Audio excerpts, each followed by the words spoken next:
Good morning, good morning, good morning. The sun is shining, the birds are chirping, and you are breathing. Today is Saturday, April 29th, 2023. My name is Stephen Carnegie, and welcome to This is Just a Thought. Today's word of the day, disingenuous, which means to be not truly honest or sincere. Disingenuous. Hope everyone is enjoying their Saturday. The weekend is finally here. Wow, I'm off today. I am off today. Probably have to get out, do some yard work or whatever, what have you. Sun isn't really shining here in North Carolina. We got a bit of clouds still. The remnants left over from those storms yesterday, or really started on Thursday evening. But the temperatures are expected to be in the 70s, so that's a plus. Just clouds. Slight chance of rain. Not really too much rain is expected. But man, gotta love these warm temperatures. It has really been a true spring, if I could say that. Not too hot, not too cold, just right. Just right. So hey, I'll take that as opposed to what's coming down the pipe. Because if you know, then you know. The heat will be here before you know it. Well, today is the 29th. So, I mean, one more day, then we're going into May. Wow. Time is zooming by. Time is zooming by. Yes, it is. Yes, it is. So, here comes the heat. Here comes that southern heat. Gotta love it. That bright sunshine and high temperatures and humidity. Yeah, it's coming. It's coming. It's coming. So just stand by. Hey, if I were you, like me, I would enjoy it because we all know what's coming. We all know what is coming. Still some severe thunderstorms and tornadoes down south. Once again, it's spring. It's to be expected. Just to be expected. All right, let's move along here, man. Some sports. Hey, well, Los Angeles Lakers have advanced. They defeated the Memphis Grizzlies last night, 125-85. So they took the series 3-3, and they're moving on. Well, I'm sorry, it's not tied. It's not tied 3-3, but they're moving on. They're advancing. Time will tell how far LA will get. I mean, they looked fairly decent when they are able to play together and get things going. Then they have moments. So we'll see what happens. We will see what happens. And, hey, Sacramento, Sacktown, and Golden State. Wow, Sacktown put it down, 118-99. That series is tied 3-3. So we'll see what happens. I believe they play again tomorrow, if I'm not mistaken. But we'll see. We'll see. Man, what is going on with Golden State? I mean, I ain't knocking Sacramento or anything, but Golden State, you guys are in a battle with Sacramento, the Sacramento Kings. The series is tied 3-3. Wow, wasn't expecting that. Just wasn't. That's a surprise to me. Maybe Sacramento. Well, Sacramento does have a pretty good squad, fairly decent squad. So maybe they can hang in there. Hey, that one I can't call. Because Golden State, they have moments where they look like they're the Golden State of old, and then they have moments where they look like they're just battered and bruised and tired and just dragging up and down the court. So, hey, who knows? Who knows? And also tomorrow, man, that Phoenix Suns and Denver Nuggets series starts. Game 1. That's another one. I think the Suns will take it. But Denver ain't no slouch. They just aren't. Man, we'll see what happens. We will see what happens. Oh, and also, listen, I forgot to mention yesterday, earlier this week, President Joe Biden announced that he was seeking re-election. He's going to run again. Many are saying this is a show enough guarantee showdown between him and Donald Trump once more. I don't. Well, Donald Trump has a bevy of legal troubles. I don't know how he's going to pull it off if he's going to run and what'll happen if he wins? You guys already know, man. They have it in for Trump, with his legal troubles with now he's quite possibly could be tied in with some sexual assault charges from years ago. That's going on, and then you got the deposition with the New York state's attorney general with business dealings and his kids, and then you got the election tampering investigation down in Atlanta. Then you got the classified documents. They're still looking into that. Wow. So that's why I say, man, I don't know how this is going to work out for him. I just don't. We'll see. I don't know if, and another thing they're saying is that of course, President Biden and Kamala Harris, they're both running and seeking re-election. They don't see any opposition within the Democratic Party to thwart their run, if you will. We'll see about that. I don't think there will be any Democrats stepping up. But for the most part, poll numbers are showing that it's pretty much, I won't say split, but it's pretty close for those that, even in the Democratic Party, that are in favor of the job he's done thus far. With inflation, this economy is still struggling. And hey, some folks are questioning his method, if I could say that. That sounds feasible to you. So we'll see what happens with that. And as far as it goes on the Republican side, of course, you have those Republicans that are remaining true and faithful to old President Donald Trump. And you got those new ones stepping up. DeSantis down there in Florida, and man, he's wrecking shot in Florida. This guy's leaving no stone unturned as it relates with his fight with Disney. And of course, the transgender community with the books in the schools, yada yada yada. He's going back and forth, but he's standing his ground. He's not no pun intended. He's standing his ground. He's not wavering or shaking. He's saying, "Hey, this is what I'm going to run on. This is who I am. I don't care anything about politics. This is just what I believe." And hey, as we all know, if you've been following in the news, that controversial bill he had down there where pretty much didn't want anyone to say if they were transgender or whatever or what have you, and those restrictions he's got in place. Wow. So if he's going to be the Republican front runner, he's got a dogfight, especially now in this day and age with how we view acceptance of people and their lifestyle choices. We'll see what happens with that. Certainly it's going to be an interesting, I think, presidential run in 2024. Can't wait. I can't wait. I don't know about you guys. I can't wait. It's going to be very interesting. We'll see what happens. We will see what happens. Man. All right. Let's go get it. Wow. An update of sorts with Haiti. We all know what's been going on in Haiti. Wow. But I won't call it a bright spot. I'll just say it's about damn time. How about that? About damn time.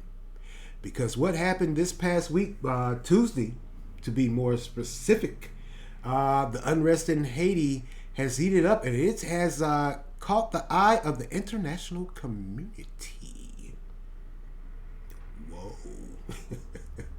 Now this civil unrest happened in a suburb not far from Port-au-Prince, a little town outside of the capital of Haiti, Port-au-Prince. There's a town out there, and it's going on it's spreading throughout Haiti. Looks like the citizens of Haiti have said enough is a damn enough, and we are fed up, and we ain't taking it no more as it relates to these gangs.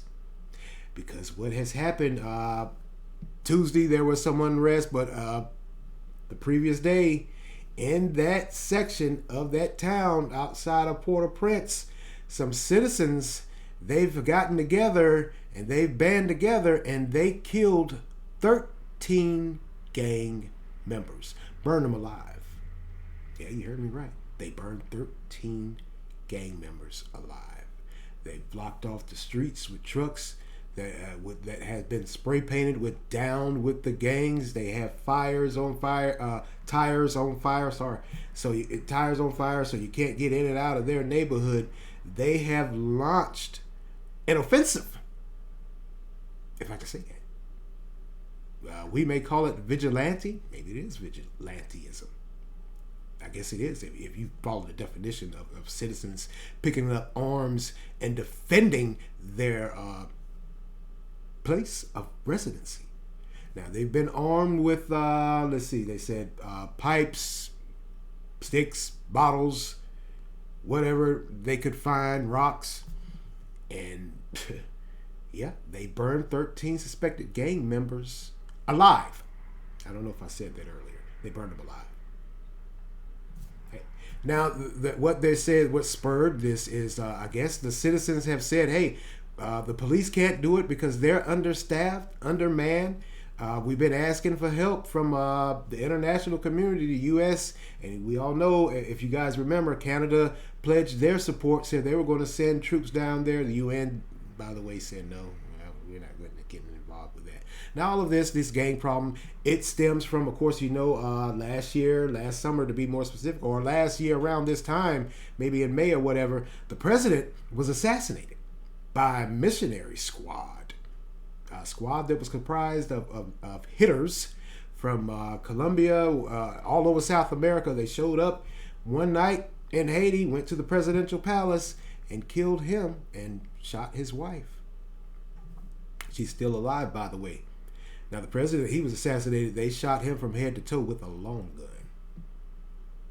So this spurs from that. And what came out during that was the president at the time, he was fighting corruption. He even became aware of certain members within his own party.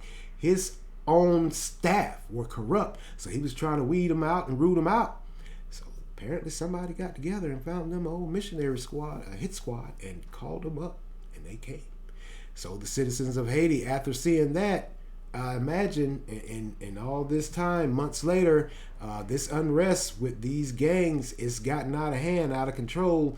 A lot of people, not only those American citizens that go down to do missionary work for the church that were kidnapped, not only are they have been kidnapped, but the citizens have been kidnapped also.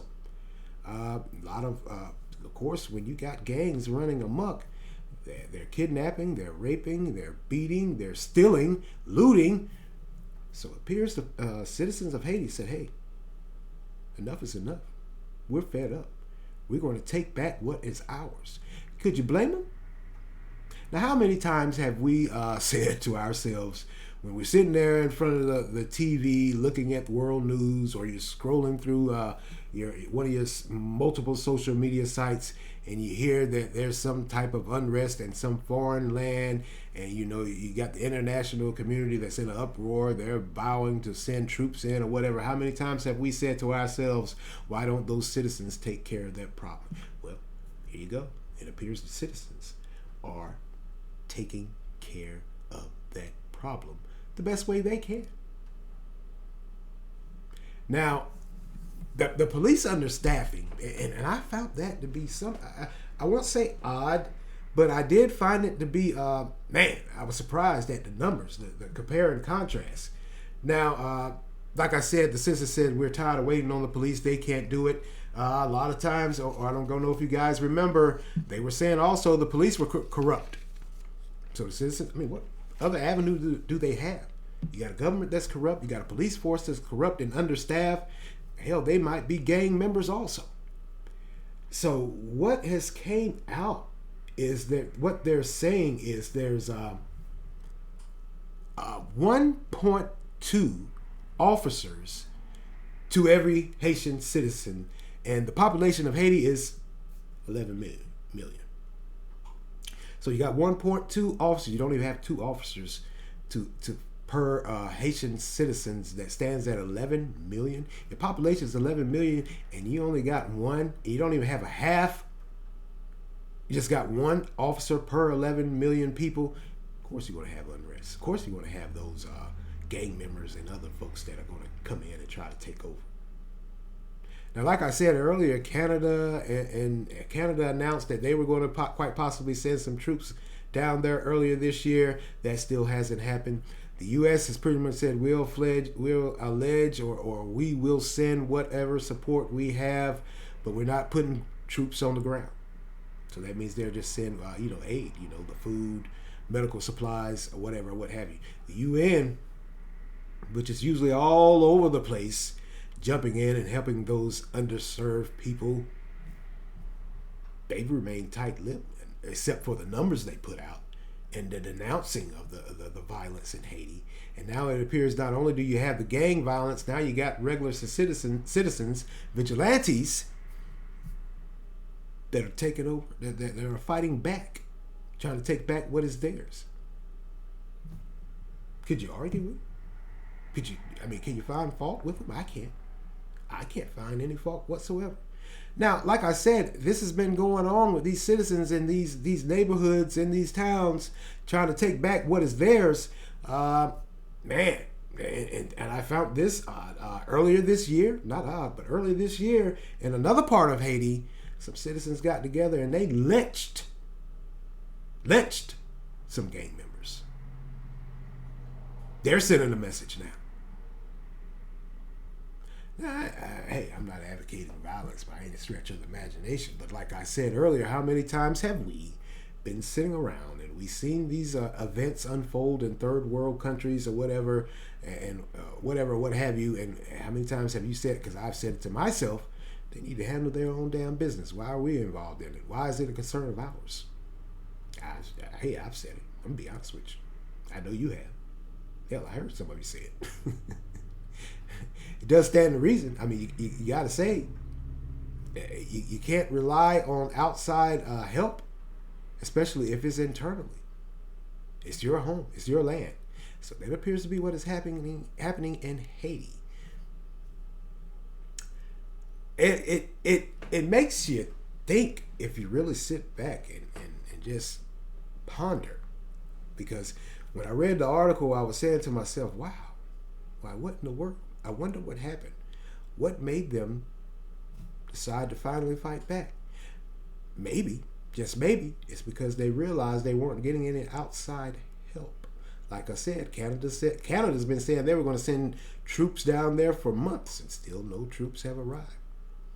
No more than, I guess, they're delivering aid, the medical supplies and food or whatever, what have you. U.S. flat out said, no, we're not putting troops on the ground. We will send them some aid. And the United Nations, hey, where are they at? Nowhere to be found. Just releasing numbers. Oh man, Haiti's been ravaged by these gangs for a while. And also the corruption that assassinated president was talking about, that's been there for a while. And the police, and this is probably why there's a great distrust. You think there's a distrust with police here in the United States. There's a great distrust with the police there in Haiti because a lot of citizens have accused them, and it has been proven, that they were corrupt also, taking bribes, the normal. Bribes, corruption, arresting people for no reason, the normal. So if you think it's a problem here in the United States, think again. This is going on in Haiti. It goes on throughout the world. But it appears the Haitian citizens, Haitian residents have said enough is enough. Burned 13 gang members alive, took back what was theirs, blocked the neighborhood off, set tires on fire, blocked the entrances and exits. So by chance, if you happen to get in, if you just happen to get in, you ain't getting out. They ain't letting you out. Now they're standing on roofs, guarding those entrances and the exits, and they ain't playing games with these Haitian gang members. There's a whole lot of gangs down there in Haiti. And it appears the citizens have said, enough is enough. We ain't taking it no more. Man, like I said, I'm not advocating violence, but hey, I can understand where they're coming from. I've never been involved in anything like this, by the way. But I can understand where they're coming from. I would be fed up also. I would have to fight back also. Can't blame them. I mean, you got a government that's corrupt. You got a police force that's undermanned and unstaffed, and they're corrupt. You're working or you're working trying to provide. That pays not enough. And then you got these gang members coming in that are trying to take over, that are once again trying to stifle you, just like the government and the police. So it was only a matter of time, if you think about it, to grab hold of what you know and fight. Fight or flight. And they decided to fight. Where are they going to run?